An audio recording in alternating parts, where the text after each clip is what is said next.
Carta de Paulo aos Romanos, capítulo 5 e versículo 3, diz a palavra de Deus: E não somente isso, mas também nos gloriaremos nas tribulações, sabendo que a tribulação produz a paciência. Até aqui. Conta-se um episódio que aconteceu na vida de Napoleão Bonaparte. Conta-se que certa vez ele estava montado no seu cavalo e o seu cavalo assustou-se e fez menção em partir disparado. Então um dos seus soldados que estavam próximos, observando a cena rapidamente, agarrou as rédeas do cavalo, bem curtas, e segurando o cavalo impediu que o cavalo saísse em disparada e assim colocasse a vida de Napoleão Bonaparte em risco. Napoleão, então, olhando o ato de bravura e de coragem do seu soldado, saudou-lhe com uma continência e disse: Muito obrigado, capitão. O soldado retribuiu a continência de Napoleão Bonaparte e humildemente perguntou: De qual batalhão? Napoleão, admirado com a fé daquele soldado, disse: Da minha guarda pessoal. Ele retribuiu mais uma vez a continência de Napoleão, virou o seu cavalo para a guarnição que cuidava da guarda imperial, saudou-lhes com uma continência e disse: Eu sou o seu novo capitão. O oficial então retribuiu a continência e perguntou: Por ordem de quem? E aquele soldado, apontando para Napoleão, disse: Por ordem dele. E a partir daquele dia, aquele soldado se tornou capitão da guarda imperial. Isso mostra que a fé, ela nos faz passar de nível. Ela nos proporciona uma mudança de estágio na nossa vida. Quando lemos a carta de Romanos, e é a carta mais rica que temos, uma carta extremamente teológica, nós percebemos que Paulo, quando ele começa a tratar na carta aos Romanos, ele faz questão de expor a malignidade e o pecado do ser humano. E expondo a malignidade e o pecado do ser humano, ele trata de forma judicial a questão do ser humano, mostrando a culpa e mostrando a punição. Quando chegamos no capítulo 5, ele muda um pouco a sua linguagem. E agora ele não fala tão somente de culpa, ele não fala apenas de condenação, ele não fala de peso, mas ele fala de perdão, ele fala de justificação. Então Paulo, no capítulo 5, ele nos mostra que a fé, ela nos faz transmitir uma graça, ou ela nos transmite uma graça, que nos faz passar para um outro nível, nos faz experimentar um outro nível da vida, nos faz passar por uma transformação. E quando falamos sobre fé, nós geralmente falamos sobre uma crença, uma convicção inabalável de que receberemos algo que nós desejamos, que nós queremos, que nós imaginamos que Deus é poderoso para nos dar, poderoso para nos conceder. Porém, a abordagem que Paulo faz da fé nesse texto é uma abordagem diferente. Paulo, ele nos expõe a fé, mostrando que a fé é a chave da justificação. A justificação é o ato de eu, em sendo culpado, ser declarado justo. Mesmo tendo culpa, aquele que me julga diz: você está justificado, você não deve mais nada. Ora, se Paulo está dizendo que a fé é a chave para a justificação, ele está me dizendo que para que eu seja justificado, eu preciso depositar fé, eu preciso crer em Cristo. Porque ele começa o capítulo 5 dizendo que nós somos justificados pela fé. Com isso temos paz com Deus por meio de Jesus. Então ele nos mostra que eu preciso crer em Cristo, E a minha crença em Cristo me faz então tomar posse dessa justificação. Então o que é que ele está dizendo? Ele está dizendo que para que eu seja justificado, eu preciso me apossar dessa justificação. Eu preciso tomar posse dessa justificação. Eu preciso me sentir justificado. Eu preciso viver como justificado. Do contrário, essa justificação não se aplica na minha vida. Então, o texto nos mostra que essa fé que nos é concedida, que nos é confiada, que nasce em nosso coração, ela é o pontapé para todos os eventos subsequentes na vida cristã. E ela se torna então a base, a estrutura da vida cristã. A vida cristã, ela está fundamentada na fé. Porque nós começamos a vida cristã a partir de 2 pontos: justificação e regeneração. Nós somos regenerados por Cristo e justificados por Ele. Do contrário, não temos vida cristã. Então, a vida cristã, ela começa com a fé. E para que a vida cristã, ela permaneça como uma realidade em nós, ela depende também dessa fé constante. Ela precisa ser alimentada dessa fé. Então, a fé, ela é, de fato, a base para a vida cristã. E é essa realidade que nós encontramos, por exemplo, em Hebreus capítulo 11, versículo 6. Sem fé é impossível agradar a Deus, porque aqueles que vão a Ele precisam crer que Ele existe e que é galardoador daqueles que o buscam. Então a fé está relacionada a galardão, está relacionada à recompensa. Logo, a justificação, ela é a recompensa da minha fé. Eu creio que Deus me justifica, eu creio que Deus me inocenta da minha culpa, logo a minha fé é recompensada com essa realidade.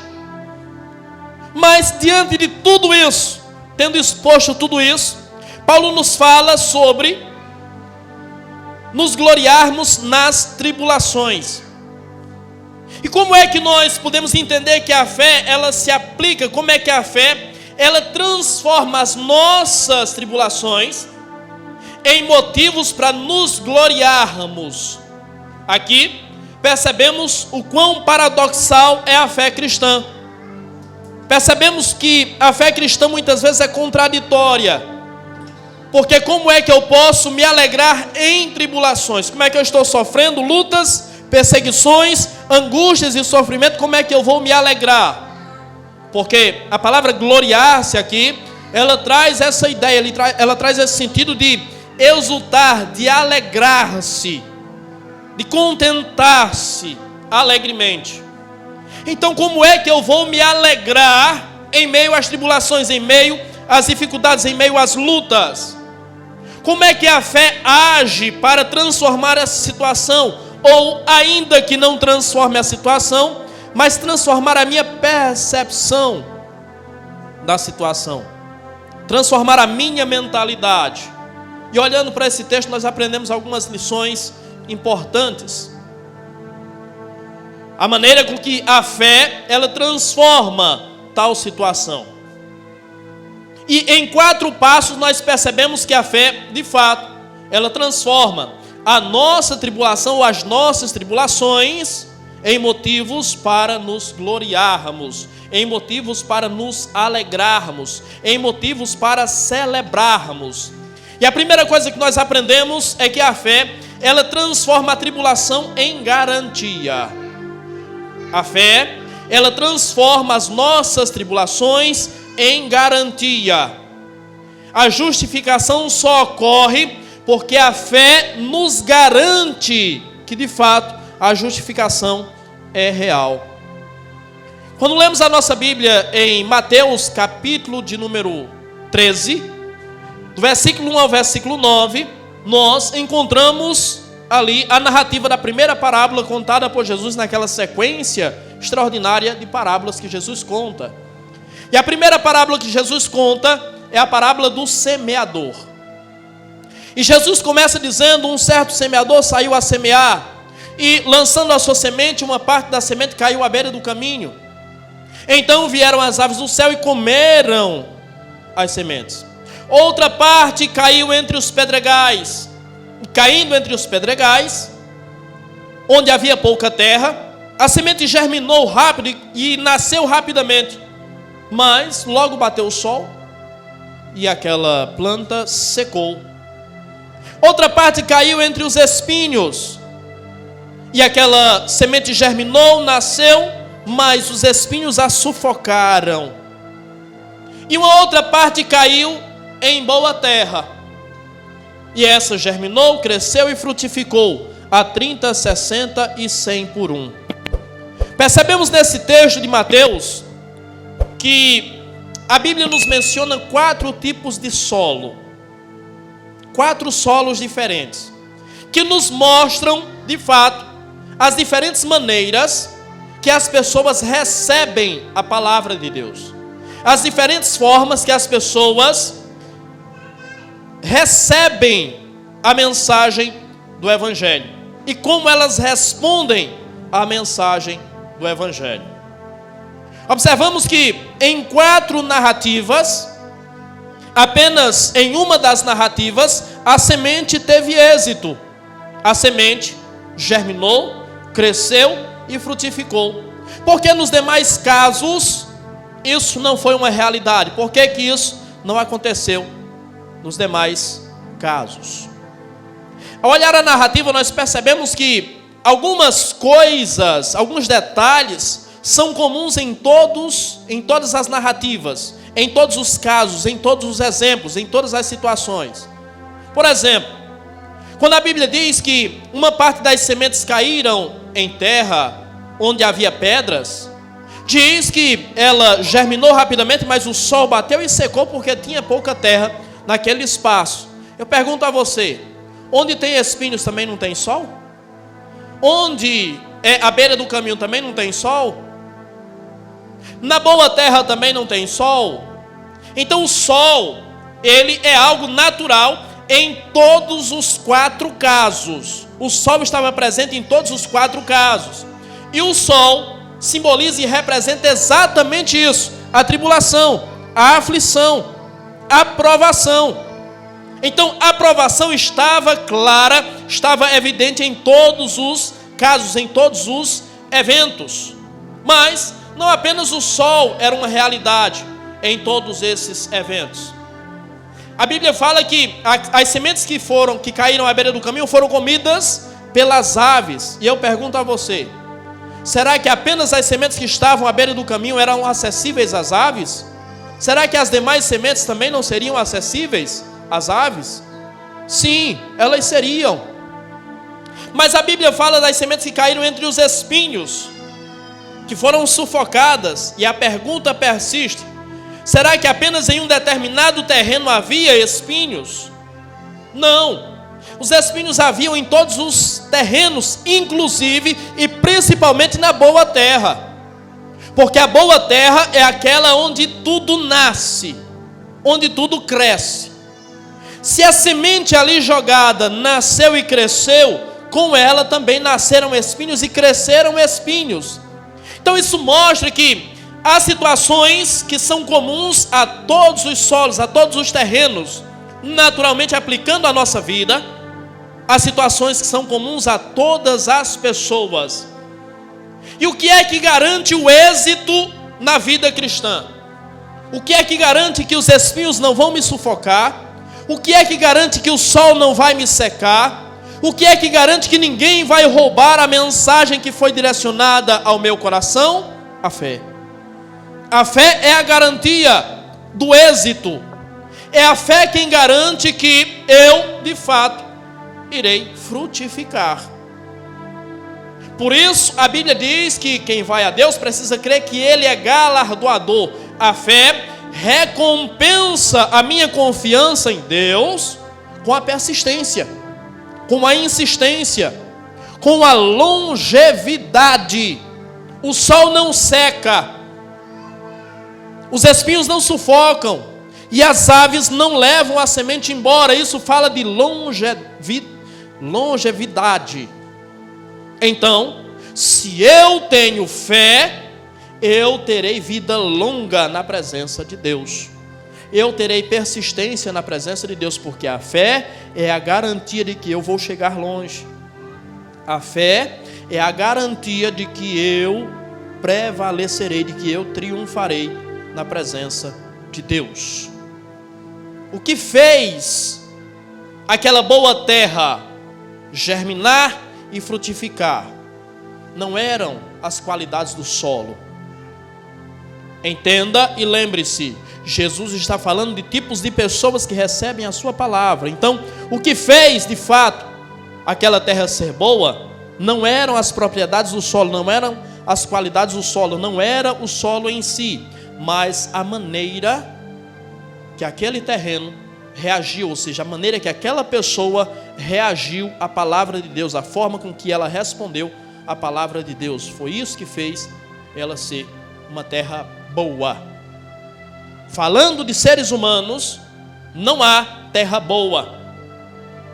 Não há, conforme disse Paulo em Romanos 3, e versículo 10, não há nenhum justo sobre a terra, nenhum sequer, não há ninguém que faça o bem.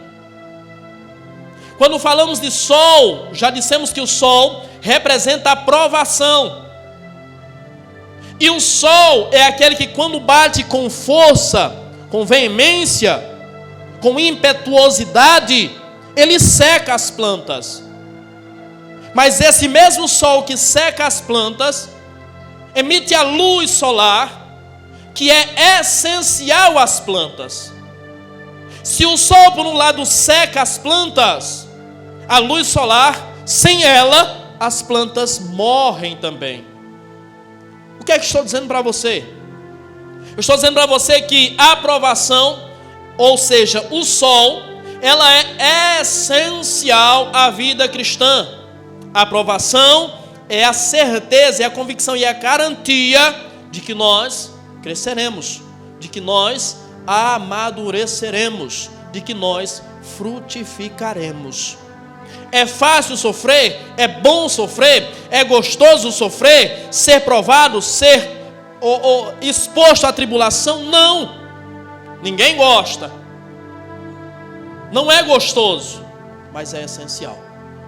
Então o cristão precisa passar pelas provações, pelas tribulações, pelas angústias, para que ele tenha como garantia de que vai crescer, de que vai amadurecer e de que vai frutificar. Sem as lutas, sem as provas, isso não se tornará uma realidade na vida cristã. Então a fé transforma a tribulação em garantia de êxito, de amadurecimento, de crescimento e de frutificação.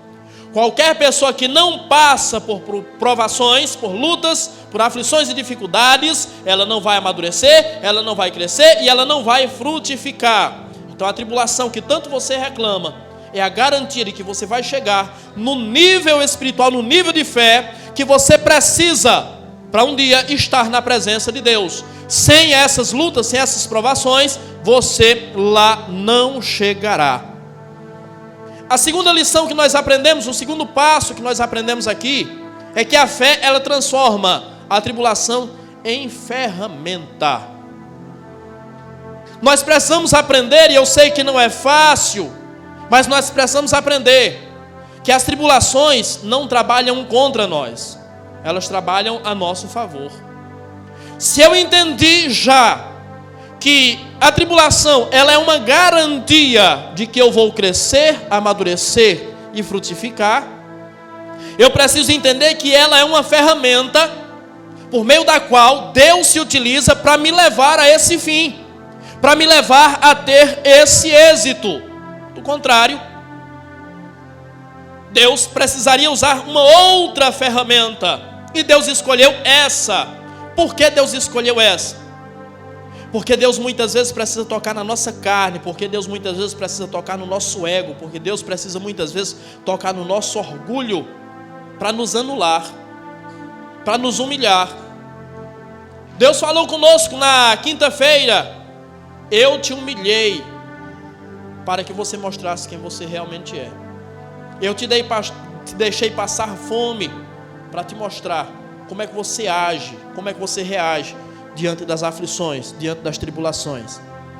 Aprenda uma coisa: as tribulações que você muitas vezes reclama, na realidade é a ferramenta que Deus está usando para amadurecer você, para fazer você crescer e frutificar. Olhe para a vida de José.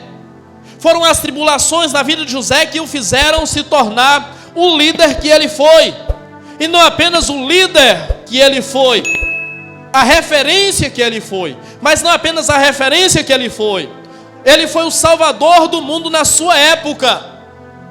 Foram as tribulações que ele passou, foi por causa da inveja dos seus irmãos, foi por causa da perseguição dos seus irmãos, foi como consequência de ele ser vendido para o Egito como escravo, foi como consequência de ele ser acusado injustamente, ser preso injustamente, ser humilhado.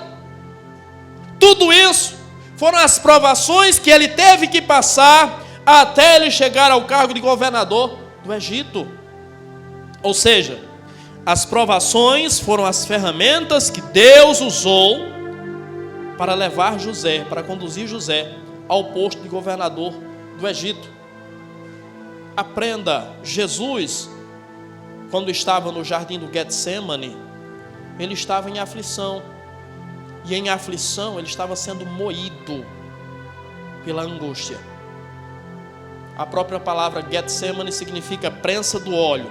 Jesus, a videira verdadeira, estava sendo espremido, esmagado, para que dele fosse exposto ou extraído o mais puro óleo, o mais puro azeite. Sem tribulações, sem provações, você não será o que Deus quer que você seja. E por que Deus utiliza as provações? Porque Deus quer moldar você por completo. Deus não quer apenas te elevar a um cargo, te elevar a uma posição. Deus quer preparar você para isso. Se Deus elevar você a uma posição sem preparar você para isso, será a maior tragédia que você possa viver. E com absoluta certeza, as piores tragédias você também causará. Por isso as aflições, para que Deus molde você, preparando você para que você chegue lá. Foram as tribulações que fizeram com que Davi, ou forjaram Davi, a se tornar o maior rei que Israel já teve. Problemas em casa também. Desafio contra os inimigos. O desafio contra Golias, a perseguição do rei Saul, tentando matá-lo inúmeras vezes, tendo que fugir, tendo que se abrigar entre os inimigos, tendo que ir para o deserto, tendo que se esconder em cavernas. Você acha que foi fácil? Ele abriu mão do seu conforto, ele abriu mão da sua casa, ele abriu mão da sua família, ele abriu mão dos seus direitos, mas tudo isso serviu de ferramenta nas mãos de Deus para moldar Davi, para forjar Davi, para que Davi fosse o maior rei de Israel. Se Davi não tivesse passado pelas coisas que ele passou, Davi não teria sido o homem que ele foi. Eu espero que você esteja entendendo o que Deus está falando para você. Se você começar a entender o que Deus está falando com você, você começará a entender o porquê você passa pelas coisas que você passa. Mas não apenas entenderá o porquê que você está passando, mas entenderá o que isso resultará na sua vida. O principal, o essencial é entender o que isso resultará na sua vida. Foram 40 anos de exílio que fizeram com que Moisés tornasse-se o libertador de Israel.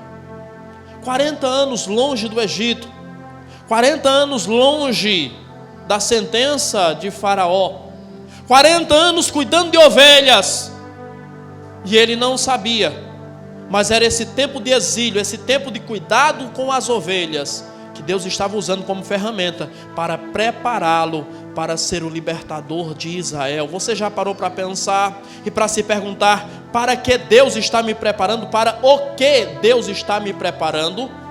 Deus está preparando você para algo, para uma obra. Você precisa descobrir para qual é. Você precisa descobrir o propósito. E descobrindo o propósito, você entenderá o processo. E entendendo o processo, você reclamará um pouco menos. Ou quem sabe, talvez, muito provavelmente, você não reclamará mais.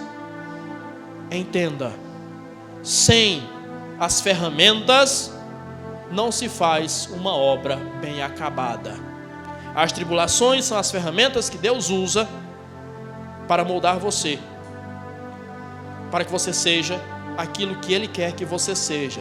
Sem as ferramentas não se molda algo para ser ou para ter um bom acabamento, para ter um bom uso. Olhando para esse texto, nós percebemos que a fé, ela transforma também a tribulação em uma glória eterna. A fé é a garantia do amadurecimento. A fé é a ferramenta que Deus usa para nos moldar. E a fé transforma a tribulação em uma glória eterna. Quando lemos o Evangelho de Mateus, capítulo 5 e versículo 11, encontramos o texto dizer: bem-aventurados são vocês quando os insultam, perseguem e dizem todo tipo de calúnia contra vocês por serem meus seguidores. Fiquem alegres e felizes, pois uma grande recompensa está guardada no céu para vocês, porque foi assim mesmo que perseguiram os profetas que vieram antes de vocês. O que é que esse texto está dizendo? Jesus está dizendo que nós passaremos por tribulações, por perseguições, por calúnias, por aflições, mas isso não deve ser em nós motivo de tristeza, de murmuração, deve ser motivo de alegria, porque para os que passam por isso, uma grande recompensa está guardada no céu. Então não é aqui que muitas vezes seremos retribuídos, seremos recompensados. Essa recompensa está guardada no céu. As aflições nós vivemos aqui, mas a recompensa se manifestará na nossa vida na eternidade. É no céu que isso vai se mostrar real em nós. Então esse texto nos mostra que realmente a fé, e é preciso fé para passar por tribulações. São nas tribulações, ou é nas tribulações, que a nossa fé é exercitada. É que é exigido de nós crença, confiança, firmeza e convicção. É nas tribulações. Nos momentos de bonança, qualquer um crê, qualquer um dá glória a Deus. Mas essa fé, ela garante que nós receberemos uma recompensa eterna. Ela está nos preparando para essa recompensa eterna. Precisamos aprender que a paciência na tribulação é um investimento que nós estamos fazendo aqui para obtermos os lucros lá. Quando falamos de investimento, falamos sobre algo que nós, parte daquilo que nós temos, que nós separamos, investimos, para que aquilo comece a render. Falando de investimentos financeiros, nós temos vários tipos de investimentos, mas em média, o investimento no Brasil, ele vai render para você, em média, 1% ao mês. Então, esse é um investimento que, dependendo do valor que você tiver lá, isso não vai mudar a sua vida tão facilmente. Dependendo do valor que você investir, isso não vai mudar a sua vida tão rápido. Poderá até mudar a sua vida, mas a longo prazo. Na vida espiritual, as tribulações, a persistência, a perseverança, a paciência nas tribulações, é a forma que você está investindo a sua fé, que está lá, sendo acumulada. Aquilo que você está vivendo, aquilo que você está suportando, aquilo que você está passando, está sendo acumulado. E os lucros você obterá lá. Lembre-se do que Jesus diz: guarde o seu tesouro no céu, onde a traça não come, o ladrão não rouba e a ferrugem não corrói. Qualquer que desistir no meio do caminho, perde o direito de receber os lucros do seu investimento. Continue investindo, Porque quanto mais você investir, mais você terá para receber em Deus. A tribulação não é fácil de ser enfrentada. A tribulação, ou as tribulações, elas têm gosto de morte. Muitas vezes, quando estamos passando por tribulações, há tribulações que nós passamos nas quais a vontade que temos é de sumir. A vontade que temos é de cavar um buraco e nos enterrarmos. E muitas vezes, realmente, a vontade que temos é de morrer. Por isso, algumas pessoas, infelizmente, são levadas ao extremo de tirar a própria vida, por não suportar a tribulação, a provação, a angústia, a aflição. Então, a tribulação, ela tem gosto de morte, mas quando ela é suportada, o seu resultado será a coroa da vida. Tiago 1,12 diz: bem-aventurados aqueles que passam pela provação, que suportam a provação, porque quando passarem pela provação, depois de serem aprovados, receberão a coroa da vida. Se a tribulação tem gosto de morte, ela resultará na coroa da vida. O seu fruto é a coroa da vida. E isso, você sabe, é a fé transformando a tribulação em uma recompensa eterna, porque a coroa da vida você só receberá lá. Só será uma realidade na sua vida lá.